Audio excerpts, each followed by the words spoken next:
नमस्कार, मैं डॉक्टर राहुल कुमार राठौड़ और मैं चेस्ट स्पेशलिस्ट हूँ Charak hospital and research centre Lucknow में। और आज मैं आपसे बात करने वाला हूँ एक प्रोसीजर के बारे में जिसे बोलते हैं मेडिकल थोरैकोस्कोपी। तो जो ये मेडिकल थोरैकोस्कोपी है उसका मतलब है कि जो हमारा लंग है, लंग के अंदर कई बार फ्लूइड डिपॉजिट हो जाता है, पानी आ जाता है, फेफड़ों में पानी आ जाता है, जिसके लिए हमें कई बार इस तरह की जाँच की ज़रूरत पड़ती है। तो बेसिकली जो अगर देखा जाए बहुत जो कॉमन रीज़न है इंडिया में लंग्स के अंदर पानी आने का, वो यूजुअली ट्यूबरक्लोसिस है। बट ओल्ड एज में अगर हम 50 प्लस की बात करें और वहाँ पे अगर ऐसा पानी आ रहा है तो बहुत हाई चांसेस रहते हैं कि ये टीबी की बजाय लंग कैंसर हो सकता है, किसी तरह के कैंसर की वजह से लंग में पानी आ सकता है।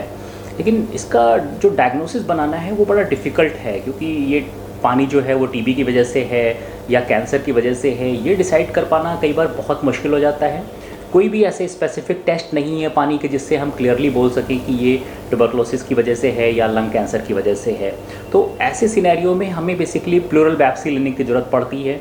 मीन्स जो हमारे लंग के चारों ओर जो मेम्ब्रेन होती है, जिसे हम प्लूरा कहते हैं, उसकी बायोप्सी इस केस में मैंडेटरी होती है। अगर हम प्लूरल बायोप्सी कर लेते हैं और उसकी हिस्टोपैथोलॉजी करा लेते हैं तो हमारी कैंसर की डायग्नोसिस कई बार कंफर्म हो जाती है, और या फिर उसका हम अगर कल्चर कराते हैं तो उससे हम टीबी की डायग्नोसिस को भी कंफर्म कर सकते हैं।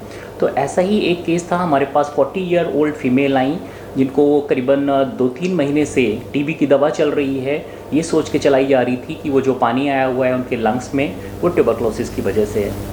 लेकिन 2 महीने से वो टीबी की दवाओं पे थी, उसके बाद भी पेशेंट दवाओं से रिस्पॉन्ड नहीं कर रहा था, पानी नहीं सूख रहा था। इनफैक्ट वो बढ़ता जा रहा था और इवन इतना बढ़ गया कि पूरा जो लेफ़्ट साइड का लंग है वो कम्प्लीटली कोलैप्स हो गया, पूरी छाती में करीबन 3-4 लीटर तक पानी भर गया। तो हमने ये अभी रिसेंटली इस प्रोसीजर को किया।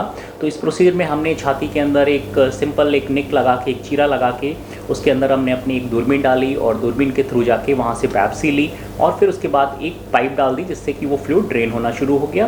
पेशेंट अब काफ़ी इम्प्रूव्ड हैं, पहले से काफ़ी बेहतर हैं। जो उन्हें सांस में तकलीफ़ हो रही थी पानी भरे होने की वजह से, वो भी कम हो गई है और पेशेंट रिलीफ महसूस कर रहे हैं। और हमने बायोप्सी भी ली है, तो अब बायोप्सी को भेज के हम डेफिनेटली कंफर्म कर लेंगे कि ये जो पानी आया हुआ है वो बेसिकली किस वजह से आया हुआ है, किस तरह का इटियोलॉजी है इसके केस में। नमस्कार जी, चंदा देवी, इनकी तबीयत ख़राब है।